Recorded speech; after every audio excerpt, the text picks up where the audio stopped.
All right, this is part 2 of what childhood therapy for healing from covert narcissistic abuse within the family dynamic looks like for our family. In the first video, I talked about my now 10-year-old. In this video, we're going to talk about my now 6-year-old, which therapy started for him at 5, which would have been last year. However, typically, they don't like to start like traditional therapy and interventions until a child is 6, at least in this area. But because his case was proving to be so extreme, they went on ahead and started therapy intervention with him last fall of 2025 when he entered kindergarten. That's when we realized that his childhood trauma and everything that he had experienced since birth was really coming to surface. Now, I'm going to just say that at first I was in denial because I did not want to honestly admit and face what I was seeing come out of my then 5-year-old. We really didn't start to see anything until he started kindergarten and was put into public schooling. And I'm actually thankful that I did, because I don't think I would have known what this was, nor how to really get him the help unless he was in this environment. Some of the behaviors that I had always seen at home was quick aggression, quick to get angry about things, really big emotions over things that most people would be like, oh, it doesn't make any sense why he's getting so upset at something that seems so small. But to him, it was really, really big, and it still is.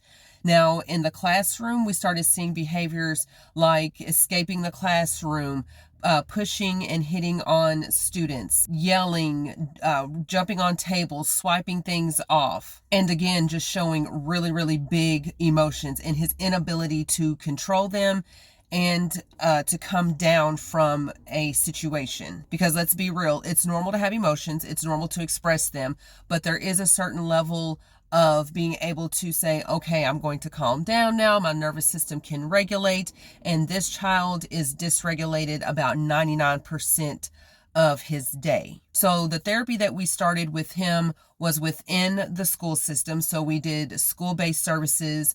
We also included the special ed teacher. We included the speech language pathologist, the school social worker. Then once he was approved, we got him evaluated and he was able to get an IEP, which now has started family therapy. He has another therapist that he sees, a caseworker, an additional school-based service worker. We attempted some group therapy for him, but that's not working right now, which is totally okay and part of the plan.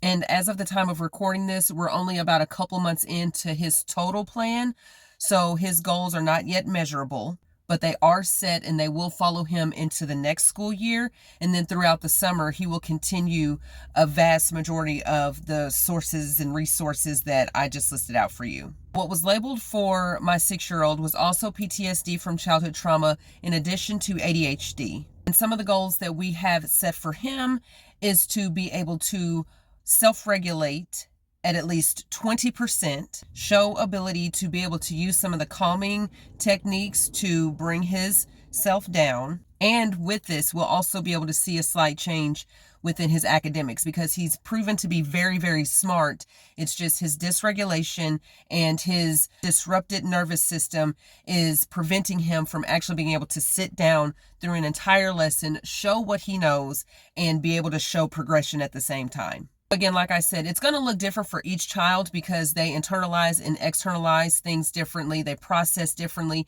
And this is just the road that we are on with my 6-year-old. But I'm very hopeful, especially because I have been able to really get him locked into some services that I know that works. And then coming alongside of him with my own therapy, changing things within my own home.